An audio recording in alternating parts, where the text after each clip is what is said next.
Well, hello, everyone. This is Mark Fitzpatrick with the Tiger Club of Kansas City. It is Tuesday, February 15th. Welcome to our Zoom call. Hope everybody had a great Valentine's Day. Our guest is Danan Hughes, former Kansas City Chiefs wide receiver and currently the analyst on the Chiefs radio network. A couple updates on Mizzou sports. The Mizzou men will be home tonight, play Arkansas. That game is at 8 p.m. on the SEC network. And the women's basketball team will play this Thursday at Georgia. Brian Smith's wrestlers currently ranked 10th in the nation. They have a big dual match tomorrow night against number 5 Iowa State. The Mizzou swimming teams, with the men ranked 14th and the women 19th, head to the SEC championships. Those start today in Knoxville, Tennessee. Don't forget to check out our website and our YouTube channel. Website is kctigerclub.com for update on events. And we do have a date set for our 2022 golf tournament. It'll be June 27th at the newly renovated Oakwood Country Club. Make sure you sign up early and reserve your spot. Thanks to Darren for setting up our weekly Zoom calls, as always. Paul Blackman, Barry Cantor, and Dave Tyson for lining up our outstanding group of guests. Let's turn to Danan Hughes. Danan played football and basketball at Iowa. He was a 7th-round draft pick of the Chiefs in 1993. He still ranks 4th on the all-time receiving list at Iowa. When he's not working as a mortgage manager at U.S. Bank, Danan is doing broadcasting for the Big Ten Network, primarily on Analyst for baseball. And, of course, closer to home, he just finished his 2nd season working as the color analyst alongside Mitch Holt on the Chiefs radio network. Danan, welcome. Glad you could join us today. Yeah, thanks for having me. I appreciate the time. Appreciate the opportunity. Danan's Twitter handle is @DAHughesGuy83, and he is very active in social media, so make sure you check that out. Danan, let's talk. I want to talk briefly about the Super Bowl before we get to the Chiefs. It was a entertaining game. I'm not sure it was particularly well played, but interesting adjustment. I guess the Rams made at halftime to go to a 5-man rush that isolated Aaron Donald one-on-one, and they really created havoc for the Bengals in the second half. Yeah, I thought it was entertaining as well. People obviously are still upset about the Chiefs and how they weren't able to represent the AFC again for a 3rd straight year. But if you compartmentalize the game like I try to now that I'm not wearing the jersey and playing on the field, to me it's about entertainment. And I was captivated, even though it wasn't a whole lot of action. I thought the game was played decently to keep me engaged in it. And that's how I look at it from a fan's perspective, is this game worth my time at that moment? Is it going to keep me engaged? Because there's something that could happen. And you're right. The game is about adjustments. We always hear about that. And the Rams made some necessary adjustments at halftime, as well as the Bengals have, which they've done pretty much most of the year. And they were able to come out victorious. So I thought it was a good game. I love the fact that it came down to a necessary drive at the end to get a touchdown on the board, as opposed to playing for a field goal. And then Joe Burrow having that opportunity. He was the bright, shiny coin this season. He was the person that was supposed to be the next in line to take over for Patrick Mahomes. And he had an opportunity to put his team in a position to at least tie the game and couldn't get it done. So he's got some growth. I equated the Bengals team during the season, especially when we played them in January twice. They kind of made me feel like the 2018 Chiefs, where we lost in the AFC Championship to Tom Brady. They obviously got to the Super Bowl, but it almost felt like they were a year ahead of where they really needed to be. So they're going to be formidable. They're going to have a chip on their shoulder next year. We have to play them again in Cincinnati during this 2022 season, but they represented well. I mean, what more could you ask for a team that had some issues protecting their quarterback, but got in a position where they were 1 yard away from extending a drive and 3 points away from tying the game at the end? I'd like to get your opinion on the last couple of plays. They had a 3rd and 1, and they had their best running back, Joe Mixon, wasn't in the game. And then they had 4th and less than 1. And with all the pressure the Rams were getting on Burrow in the second half, they did a drop back pass. You know a lot more than I do, but I thought, wow, those weren't very good play calls. Yeah, it's tough. And I think there's been some criticism for our hometown Chiefs as well. And I would say this: if you put any coach in a predicament on the field for the offense, who's the best player for the Bengals? It's Joe Burrow. On the field for the Chiefs in any situation, who's the best player on the offense on the field? Most people would say Patrick Mahomes. So the tough the tough situation to have to deal with if you're Andy Reid, Eric Bieniemy, Zach Taylor for the Cincinnati Bengals is, when do I take the ball out of the best player's hands? Because ultimately that's what you're doing. When you run the ball, you have the quarterback who's the best player handing it to somebody who's not the best player. And I can imagine, I mean, we all have, buyer's remorse and different things and sleepless nights because of maybe things we go through in life. Could you imagine having that kind of dichotomy going on in your head where you're like, when do I do X and when do I do Y? When do I let number 15 carry us to the promised land like he did for most of 4 straight years? And when do I, in their case, number 9, Joe Burrow, when do I take the ball out of his hands? So hindsight's 2020. I didn't mind the first running play, and here's why. In that situation, and they had it against us in the AFC Championship, as well as when they played us early in July in the regular season. When you are in a situation where you know that you're going to go for it on 4th down, you can do things safely on 3rd down. You can try to run the ball on 3rd down because you know you don't want to take a sack on 3rd down and now you're at 4th and 6 or 4th and 8. You'd rather run the ball because even if he gets stopped, you still have a 4th and 1. So I don't have a problem with the play call. I thought Joe Burrow was definitely affected by the pass rush. There were some wide open receivers down the field a few different times in the game that he either didn't have time to get to, or he was rattled just a bit and didn't have the confidence to stand in the pocket. But the stars shine on the Super Bowl stage. I mean, we saw that with Jet Wasp a couple of years ago with Tyreek Hill. I mean, stars shine, and Aaron Donald was the star that shined on Sunday. So I thought it was great. I mean, I got a chance to meet Aaron Donald when he came here to Kansas City to get the 101 award a few years back. He seems like a solid gentleman. Seems like a great competitor, a dominant player that's always dominant. I wish we had those guys. And it was his time. 2 times in 4 years making to the Super Bowl. He got 1. Let's talk about the Chiefs. The AFC Championship game. It has been. Do I have to? You do. You have to. It's been thoroughly dissected, and we're going to do it some more. Dane and I've been a Chiefs fan since 1965. I've suffered through a lot of postseason trauma, but I have to say that may have been the most difficult loss to stomach, just because what was at stake. And I'm sitting up in the upper deck drinking a Bud Light at halftime, thinking we're going all the way to the Super Bowl. I said, I mean, I guess what happened? It looked. Did the Bengals? They keep talking about they only rushed 3. They had the spotter on Patrick. They dropped 8. But was it that much different what they were doing in the first half? Not a whole lot different, but definitely when you talk about adjustments in the game, it's not always about the X's and O's. It's about your mindset. And I will say that the play before halftime was a huge effect in the game. I don't believe that it cost us the game. I just believe that it had a huge effect on the game. And here's why. You had an opportunity where they were sunk. Their spirits were down. Their confidence was down. And when we did not score, we're still up by 11 points. But going off the field at halftime, the Bengals were chest bumping, high-fiving. They had a new pep in their step because they only were down 11 points. That changed the game more so than not scoring in that situation.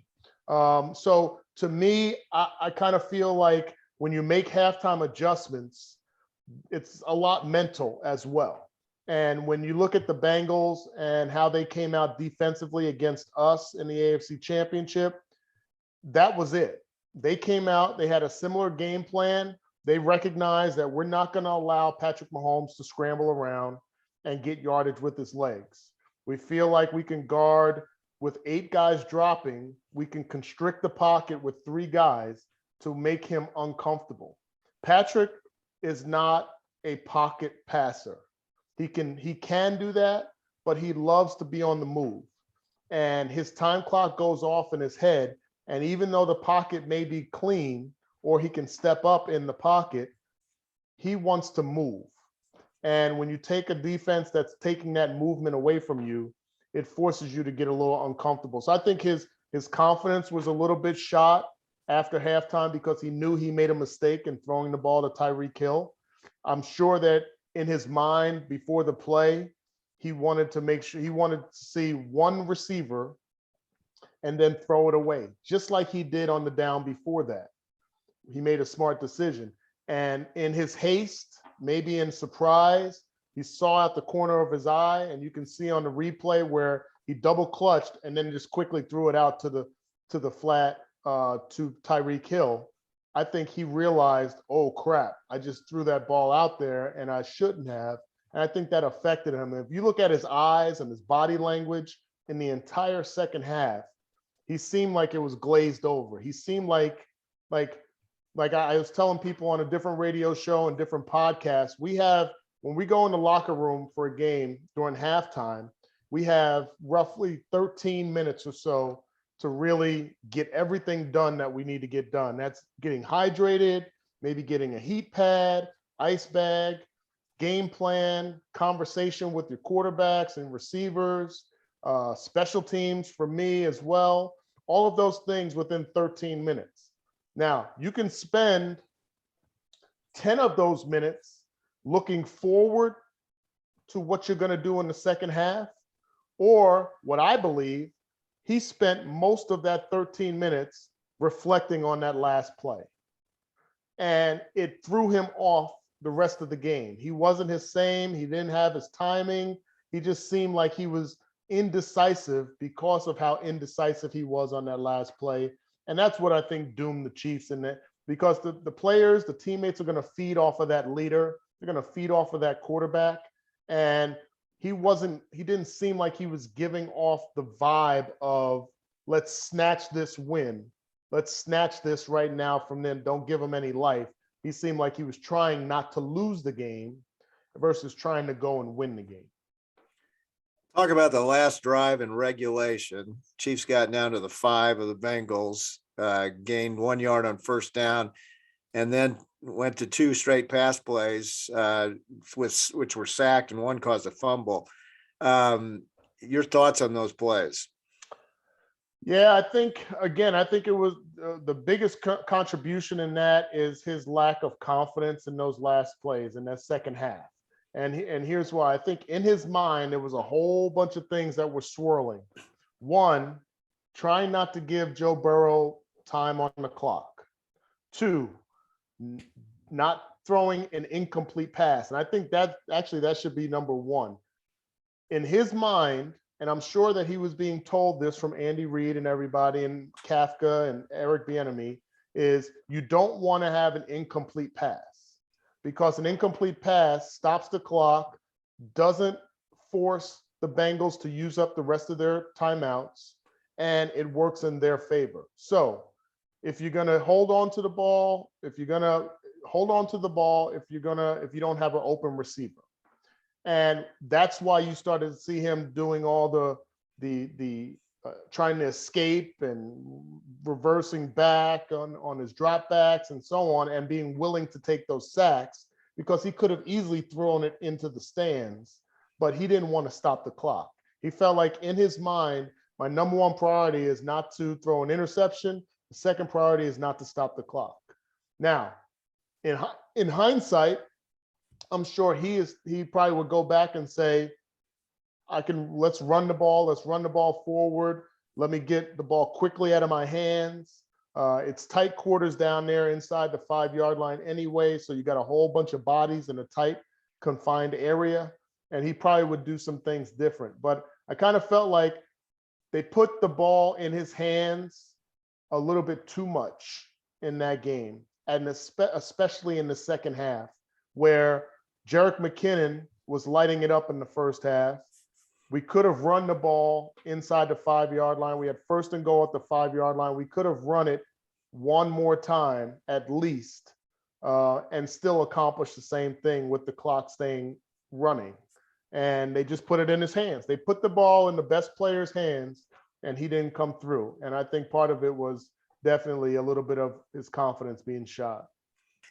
Danan, when the Chiefs beat the Steelers in the first playoff game, they pulled some rabbits out of the hat down by the goal line. They had the pass from Kelce, and then they had the pass to Nick Allegretti.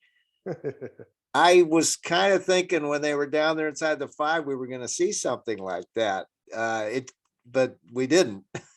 Yeah, I think again, and it's interesting because I've always thought this mindset. And prior to the game, when we're doing the pregame show, Mitch and I are doing the pregame show leading up to the kickoff, and I come up with 3 keys to victory. And my second key to victory in this game was, don't get into the mindset of trying not to lose. Keep our foot on the gas pedal and go for the win. And that's exactly what, if you look at all the successes that we had this season, heck, all the successes we had for the last 4 seasons, you will see a mindset being displayed on the field of, my foot is on the gas pedal. You got to keep up with us. And in that game, I was concerned that we would get to a point where we would start trying not to lose as opposed to trying to win. And there's a distinct difference in that. And that's where it came out to fruition, because I think you're right. We've had times where people have kind of scratched their head or banged their head on the table, like, why are we doing, hungry pig? And why are we doing these crazy motions and all of this stuff? And then they work sometimes and sometimes they don't work, but you always felt like they were doing it because that's what they wanted to do. That's how they wanted to cap the drive off with a touchdown. We want to do it our way. And then when you rewind back to that final drive, that seemed like one of the drives where they just were hoping to score. Like they were hoping that the Bengals would let them score, as opposed to snatching them by the neck and saying, you can't do anything to stop us. And that's so outside of their character as a team that I thought that was one of the mistakes. I don't mind the play call down in the red zone. It's tough to, for any play to really work. I just thought that their mindset was a little bit off, and they weren't successful because of it. Yeah, very good analysis of everything. We're talking to Danan Hughes from the Chiefs Radio Network. If you'd like to ask him a question, please use the chat feature at the bottom of your screen. Danan, let's quit talking about that game now and move on. So the Chiefs, I am going to bring one other statistic up. Tennessee sacked Joe Burrow 9 times. Rams sacked him 7. Chiefs didn't get him once. He was managed to get away. Looking forward to next season, do you see big changes in the defensive line? Yes, I think there will be changes in the defensive line. I think the draft, the attention in the early part of the draft will be for the defensive line. I would not be surprised. I think what we lacked in the pass rush was consistency. When it was desperately needed, they did not come through. Chris Jones has yet to have a postseason sack in his career. Frank Clark, conversely, is top 5 in the history of the NFL in sacks in the postseason. Most people don't even realize that. He's top 5 in the history of the league. And yet we never see when both of those guys are able to be vicious, like we saw with Von Miller, Leonard Floyd, and Aaron Donald. We've never seen both of those guys be heat-seeking missiles like we saw last year with Shaq Barrett and Jason Pierre-Paul and those guys with the Buccaneers. And we need that. When we have Patrick Mahomes and we know teams are going to try to keep up with us scoring, they're going to try to go blow for blow with touchdown to match our touchdown. They recognize our firepower on offense. we need to have a defense that's going to step up and be as imposing as our offense is. That's what you've seen in the last two Super Bowl champions, Tom Brady and Shaq Barrett and JPP and that defense. This past week, you saw Matthew Stafford, Cooper Kupp, and that offense. And then you saw Jalen Ramsey and Aaron Donald and Von Miller on defense, both complementing each other, but both having a vicious attitude and attacking style. So to answer your question, I feel like that's a huge question that's going to be answered via the draft in this offseason. Frank Clark, I can't imagine him being back with the salary cap number that he has and just the inconsistency. I don't think he'll be back. I don't know about Chris Jones, to be honest. I think his money and the money that he'll make might warrant him being back here, but I kind of feel like there's going to be a renewed focus on this defense. I'd love to see Melvin Ingram, the third back. To me, he was the defensive MVP of this season because this defense changed when he came aboard via the trade with the Pittsburgh Steelers. There were several guys that made more plays, one of them being your guy, Nick Bolton from Mizzou. But to me, the defense went through a whole different kind of resurrection when Melvin Ingram stepped onto the field with this team. So there's going to be some changes. I'd like to see Chris Jones, Melvin Ingram. I'd like to see them get somebody young to be on the other end and get some renewed energy from the outside. You brought up Nick Bolton, and I want to ask you about him. There's a lot of Nick Bolton fans on this Zoom call. I can imagine, yes. I thought he had a great season. I was at the Buffalo game with my son, and he gets pulled off the field a lot on passing downs for Ben Neiman. Is it a question of speed? He seems to have incredible instincts, high football IQ, made some big tackles. I guess I'm disappointed he's not on the field more. So I think it was just part of the growing process. If you're Steve Spagnuolo, one thing we know about Spags is that he likes veterans. And the other thing is, if you are a guy that's really dominant in one phase of the game, like Nick Bolton, the question that most coaches have to deal with is, if I leave him on the longer I leave him on the field, will he be less dominant in that phase that he's supposed to be really dominant in? Or are we putting him in a situation where he won't be as successful? So if you're Nick Bolton, and obviously there's a lot of positives and great things you can talk about with Nick Bolton, but let's talk about some of the challenges. One, he wasn't very good in pass dropping into his zones, covering guys out of the backfield in the pass game. He's a little bit shorter in stature, so he doesn't have the arm length of like a Tremaine Edmonds or somebody like that that's longer and can close down some of the windows. Now, that's pretty much the only negative that I've seen from Nick Bolton, which I think is incredible, especially being a rookie. Now, Nick Bolton affected the linebacking core. You started to see Anthony Hitchens playing much better when he came back based on how Nick Bolton was playing. You started to see other guys playing a little bit outside themselves. Willie Gay Jr. playing better at linebacker because of the way Nick Bolton was playing. So I just kind of felt like, that's a long answer, but I kind of felt like they wanted to make sure that he was in a position as a rookie, that he was going to be in a position to be the dominant player based on the dominant style that he plays. Now, next year, I'll be upset if he's not on the field for 80% of the plays. This year, I don't necessarily have a problem because I thought he did have some shortcomings in the pass coverage. And I thought, let's rotate him off the field.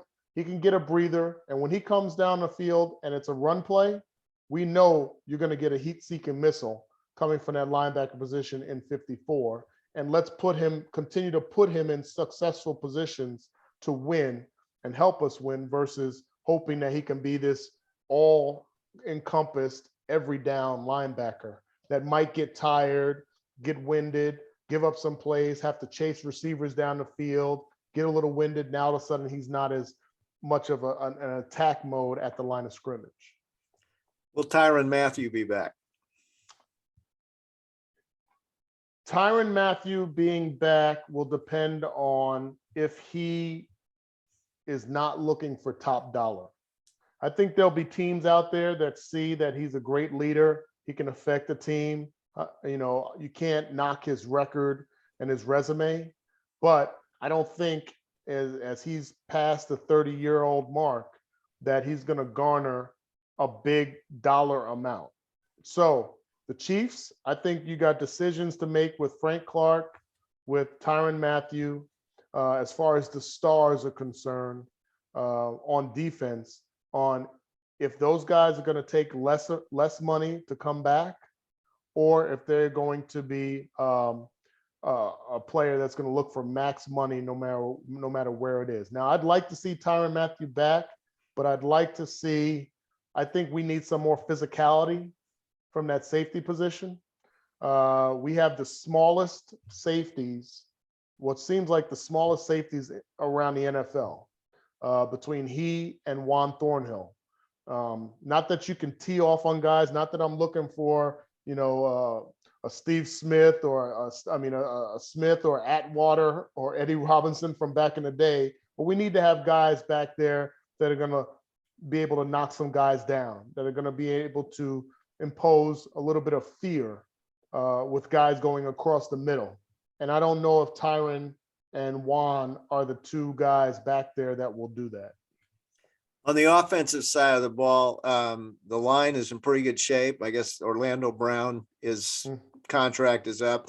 I wanted to ask you about the receivers. Tyreek and Travis have put up eye-popping numbers for several years, but Travis will be 33 next year. Yeah. And as you know better than anybody, that there's wear and tear on the body after all the hits he's taken. You think the Chiefs will look to sign a free agent receiver or else pick one high in the draft?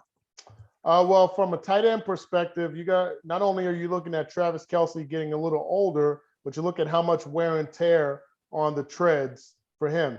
He hasn't been knocked out of games very much. Basically, the only breaks that he's taken over these past few years has been in games that we didn't need him to play at the end of the season.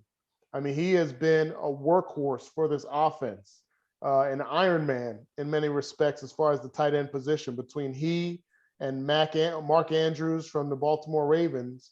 I mean, everybody wants to compare Travis Kelce to my former Hawkeye alum and Kittle with the 49ers, but Kittle has been hurt. He's been off the field. Travis Kelce is always on the field, very rarely hurt.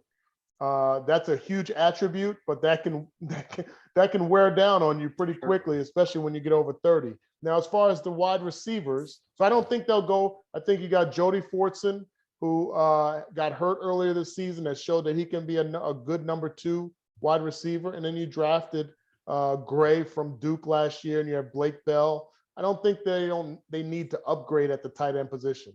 Wide receiver, a whole different animal.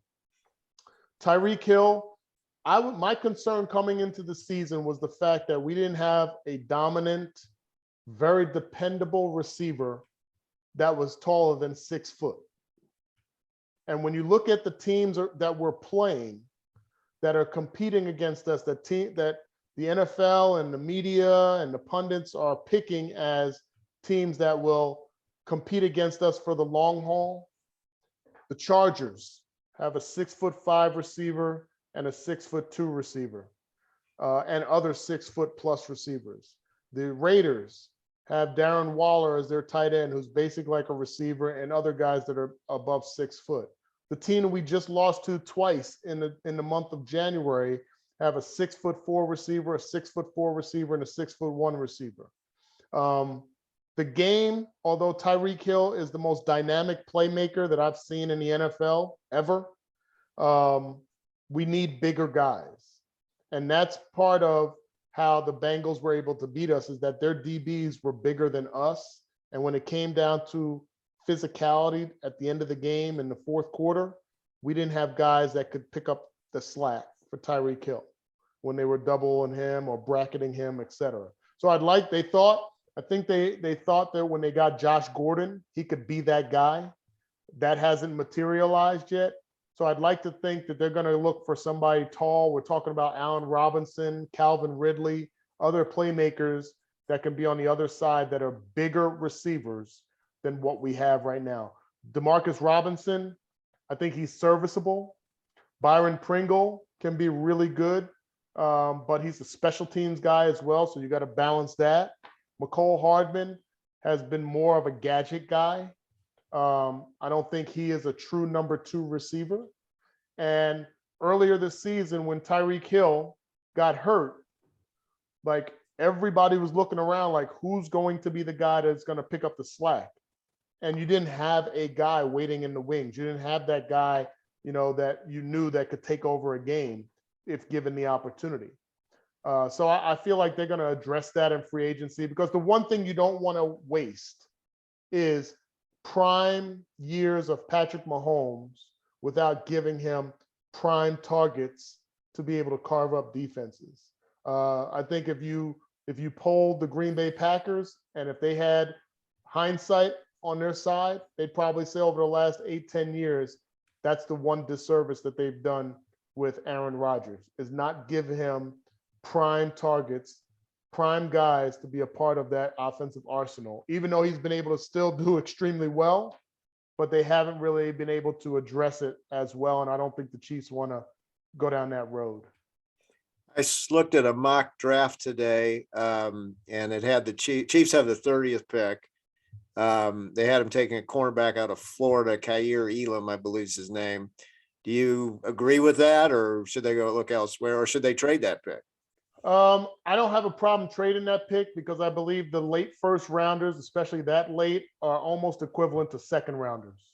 And so if you can mortgage that pick to get more picks in the second or third round, I don't have a problem with it, because I don't think that there's a huge drop between the 30th pick, or what we've had over the past 3 seasons, in 30th, 31, 32, or what have you, that you're going to see a vast difference in what you would get in the early second round or a middle second round, et cetera. And if you're able to get multiple picks. Now, as far as the position, going back to my last comment about the receivers that we play that are going to be the dominant forces that are going to come for our crown in the AFC, we need bigger corners.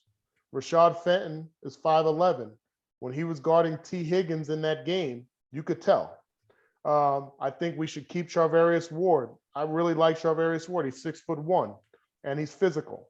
We need other guys that are going to be bigger guys that are going to be able to reroute and defend the longer receivers that we're playing all throughout the AFC. So I would like to see, I don't know how tall that guy is in the mock draft, but if he's a bigger guy, then I'm all for it. Getting a bigger corner would be one of the top things I'm looking for. And the other one is getting a rush guy off the edge that's going to bring some speed and energy to this defense. We're going to get to questions in a minute. I want to ask you one more thing. Eric Bieniemy got passed over again for head coaches. Your thoughts on that? And as a follow-up, what does the NFL need to do to address the lack of diversity in the head coaching staff? Okay, so yeah, this is huge, and I'll try to condense my answer because I can go off on a whole bunch of tangents with this one. I think it's the worst story in NFL over the last 3 years that Eric Bieniemy is still an offensive coordinator. There's never been in the history of the NFL where an active Super Bowl winning coach, MVP quarterback, all-pro tight end, and all-pro wide receiver amongst everybody and owner that has actively tried to give away or to push away their offensive coordinator in the midst of the run that the Chiefs have had. So I say that again. These guys are campaigning for him to be a head coach elsewhere. And you would think the opposite would occur when you're in the midst of winning 4 straight AFC titles, getting to the AFC Championship, and 6 straight AFC West titles. Human thought would be, let's keep all this together because it's working. But in that building, they're saying, you deserve more. We're willing to let you go, even if it disrupts what we got going on. There's never been a situation in the NFL in history where you've had a guy that has led an offense for 4 straight years, two Super Bowls, and home field advantage for 4 straight years, and has not gotten a head coaching opportunity. I don't believe the BS and he doesn't interview well, because we've seen some of the press conferences of some of these knuckleheads that have been stepping to the podium. They are not interviewing better than Eric Bieniemy. You cannot convince me that. If they can't handle the microphone at the after being announced as the head coach, you're not going to convince me that they were glowing in their meetings internally. That's not going to happen. So Eric Bieniemy, I think it's a travesty. I think it is. And I think it's unfortunate because I saw on Twitter, and I kind of got off on it with different people, where when the offense was sputtering, when we were 2-3 and 3-4, it was Eric Bieniemy's fault. But when we went 8 straight and won 9 of 11, it was Andy. So which one is it? If you're talking about successes on offense, oh, well, the knock is Eric Bieniemy doesn't call plays. Well, Andy Reid stepped up to the podium multiple times and said Eric Bieniemy calls the plays. So who are you going to believe? Andy or what you assume? And if Andy, let's say Andy is calling the plays, are we saying that he magically wasn't calling the plays with Doug Peterson and Matt Nagy? Like, there's no argument when you have three different offensive coordinators. 2 of them are able to go on and get their first head coaching job based on being a part of this offense. But all of a sudden, the same offense that's producing the same, still top 5, still winning games, all of a sudden, this other guy is not worthy. There's a racial component that I think is evident, and it's unfortunate. And just because there are teams out there, let's say the Houston Texans, that hire a black coach, doesn't mean that that's not a problem. 2 things can be true, or multiple things can be true at the same time. And until you have a fraternity in the NFL that consists of lack of representation in ownership, until that changes, people are creatures of habit, and they're going to stay with what's comfortable to them. And that's the unfortunate part. There's been times where billionaire African Americans have tried to buy teams that were up for sale and have been denied, that have tried to buy ownership stake to have a seat at the table and have been denied. There's a fortress around the NFL in ownership that's not allowing people to be represented inside it. I kind of equated it to Mary Kay Cosmetics. If we, as men, I'm assuming nobody here uses Mary Kay, maybe, I don't know, but let's assume that that's true. Nobody's using this, nobody's using it, at least in the visual that I can see on this Zoom. But we found out that Mary Kay had no women that were represented in upper management. We would be appalled by that, because there's a representation of Mary Kay Cosmetics that is geared towards women. And you have representation in the NFL of 70% of the employment force is Black, and you have no representation up the ladder. That in any other aspect of business, in any other aspect of the world, would not be acceptable. And we keep excusing it on the NFL level and in pro sports, and it's time that has to stop. Well said. You ready for some questions from our viewers? Yeah, let's do it. Okay. This is more of a comment, but we'll turn to a question. The Rams adjusted at halftime. The Chiefs didn't, twice against the Bengals. We talked some about that, but any more thoughts on that? I mean, what can you, there's not much to argue, because we scored a grand total of 6 points against the Bengals in 60 minutes. 30 minutes in the second half of the first matchup, and 30 minutes in the second half of the second matchup. We scored 3 points each time. Like, we didn't do what was necessary to win. Now, at some point, you have to give credit to the Bengals. I believe that this team, if you look throughout the course of the season, even over the course of the last 4 seasons, they have been one of the great teams in the second half. So it didn't just stop for those 2 games against the Bengals. That's why I just lean more towards giving the Bengals more credit than detracting from the Chiefs. We just didn't get the job done. At the end of the half, do you think, if you remember on the replay, it showed Patrick signaling a timeout after the pass to Tyreek Hill. Do you think he forgot he didn't have it because we had wasted one earlier in the game on a poor spot that we challenged? I don't think he did. I think it was just a natural reaction because he realized he made a mistake in throwing the ball to Tyreek Hill. Going back to that play, I don't know how many of the viewers here agree or remember everything about that drive and how it ended, but I've been in arguments with friends, guys I played with in college, about taking the points, kicking the field goal versus going for it on that down and coming away with nothing. Just to recap, I'm not saying there's any right way or wrong way. I don't believe that play was what killed us. We had 9 seconds left. We ran, if you guys remember, all the football fans out there, you remember Joe Montana to Dwight Clark, right? In the NFC Championship years ago in the 80s. That play is a staple in the West Coast offense. I ran it with the Chiefs. They still ran it. The last big play that the Chiefs ran was against the Cleveland Browns in the playoffs when Chad Henne came in, and on the 4th down, we needed 1 yard, and he threw it to Tyreek Hill. Right. That's that same play. It's called sprint right option. And you roll out to the right. There's one receiver that goes back like Dwight Clark did. And then there's one guy that starts stuttering at the line of scrimmage and shoots out real quick. So you have 2 options versus, and your third option is to run the ball. Sprint right option. Well, with 9 seconds left, the Chiefs are at the 1 yard line. They run sprint left option because the ball was in the middle or towards the right hash. So they ran sprint left option. Patrick Mahomes rolls left. He throws it in the dirt. That took 4 seconds off the clock.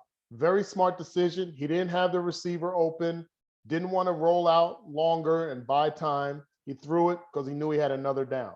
That took 4 seconds. He comes off the field, starts coming off the field. He's interacting with Andy. He wants to go for it. Now, they got 5 seconds left. That prior play took 4 seconds.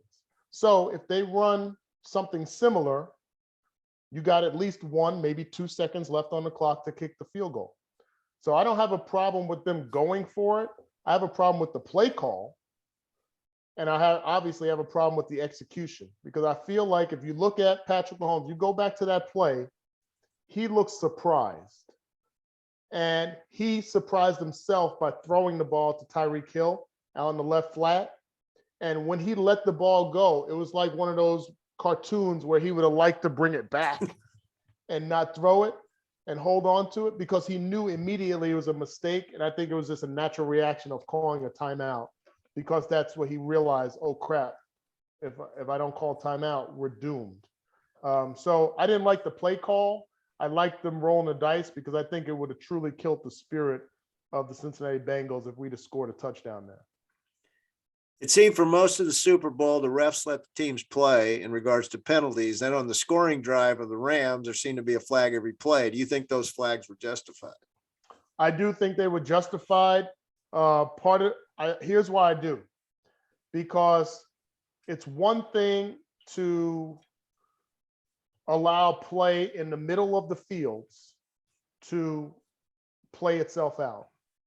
But when you're talking about a game-winning drive, and you're talking about grabbing guys by the shirts, pulling them around the hips, those are game-impacting plays.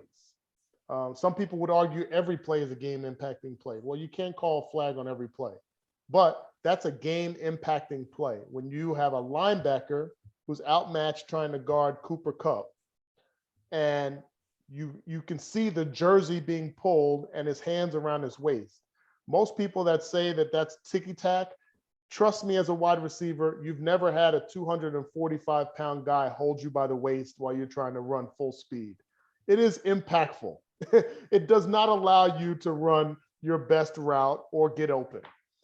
So I agree with the flags, because at that time, if you don't call the flag, you are basically swaying the game towards the Bengals. It's not like they weren't fouls. It's just that people just didn't like that they were called at that time. But then you got it on the other side when Jalen Ramsey got his face mask twisted, and that was not called. Right. So, I mean, you got, my father used to say some things that make you laugh and make you cry. Those are one of those things where you might laugh on one side, you might cry on the other side, but I thought overall, I didn't have a problem with it at all. You'll like this next question. How hard is it to keep Mitch Holt under control in the radio? So I feel like I have to drink a Red Bull with a 5-hour energy chaser just to keep up with him. Mitch is extremely unique, but he is truly, truly authentic.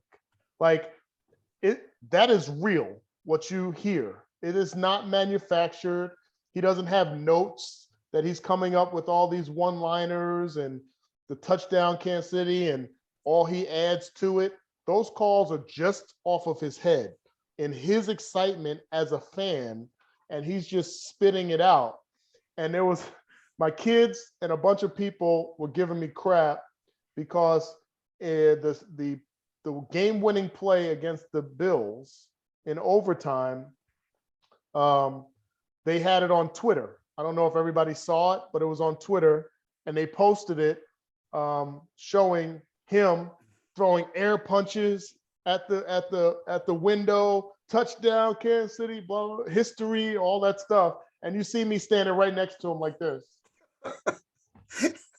with no emotion at all.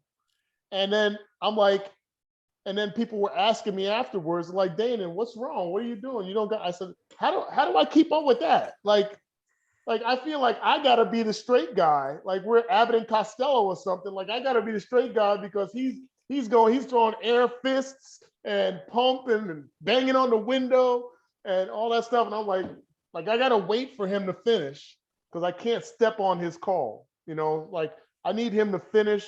However long he goes, like he has to finish before I say anything.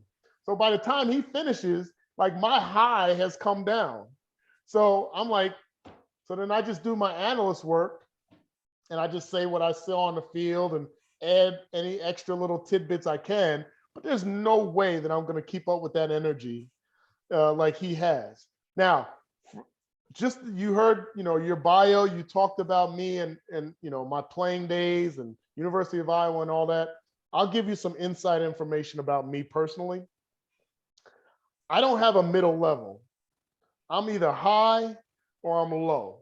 So when it comes to sports, I'm a very emotional guy when I was a player, but I don't have a middle ground. Like, so Dan Israel, nobody in that booth wants me to be high. Trust me. They don't want that. You don't want that Danan to show itself because that's a violent Danan. There's going to be elbows. There's going to be forearm shivers. There's going to be bodies flying around in that booth if I get to there. So then I have to really work to stay down low. So I just sit there and I'm watching, and he finishes, and then I go into my spiel. But then after the game, as soon as the clock hits 0, Mitch and those guys, they have post-game responsibilities. I don't. So as soon as it hits 0, I start packing up my stuff because I don't really have to do anything in the post-game. I go down and meet my wife. My kids are at the game. We go sit in the parking lot, wait for traffic to go and, have a few drinks or whatever. So I'm done. At that game, in that moment, Mitch goes through, he's throwing his punches, and he's screaming touchdown, we're going to the AFC Championship, blah, blah, blah. And then I say my spiel, and I start packing up my backpack. And I'm like, I had to be calm because he was not.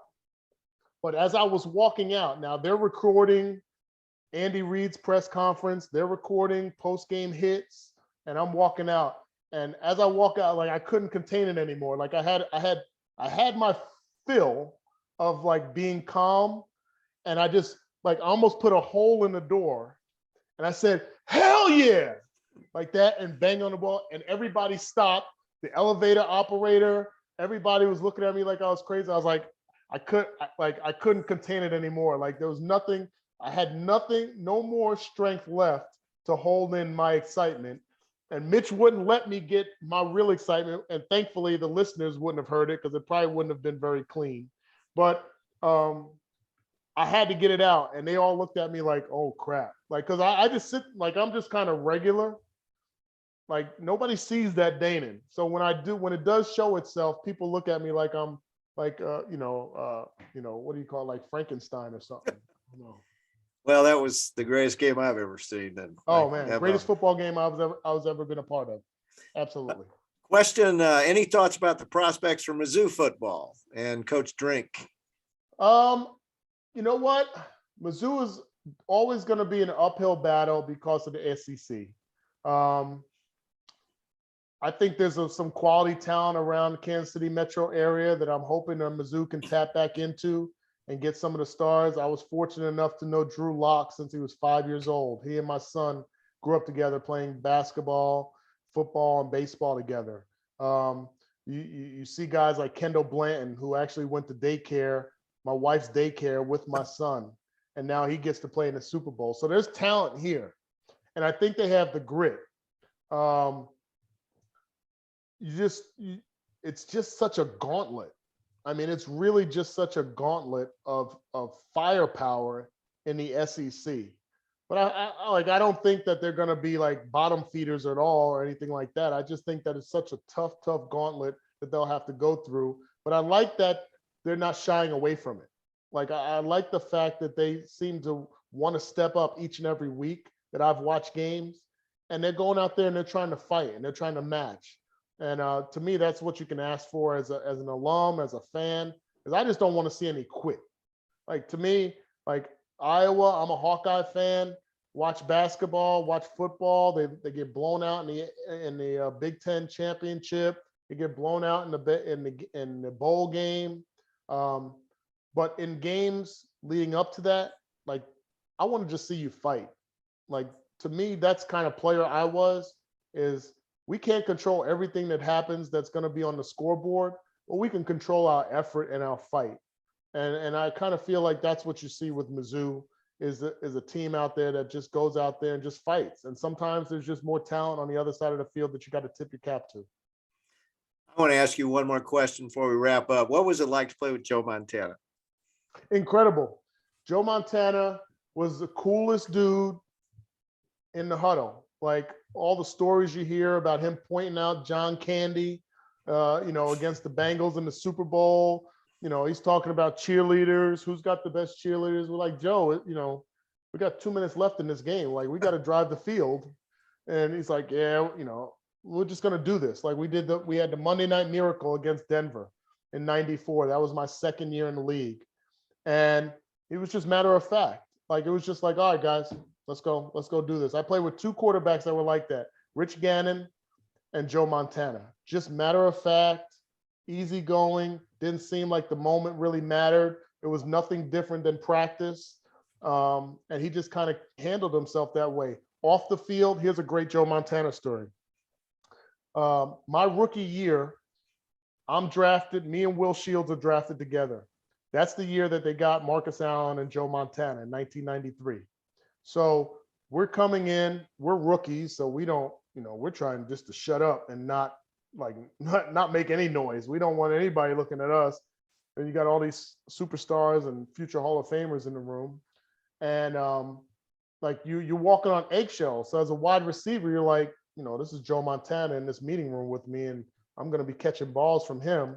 And everybody else is the same way, defensively, special teams. Everybody's like, wow, we got Joe Montana in here. So the first team meeting, we're in the team meeting. Marty steps up to the podium, starts talking about practice, the schedule, and everything else. And Joe Montana lights a stink bomb under his chair.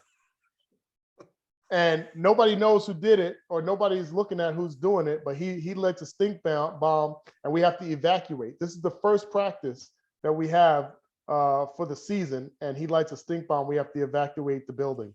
And so that was kind of him saying, dude, I'm like a knucklehead like the rest of you guys. I'm just a little bit older.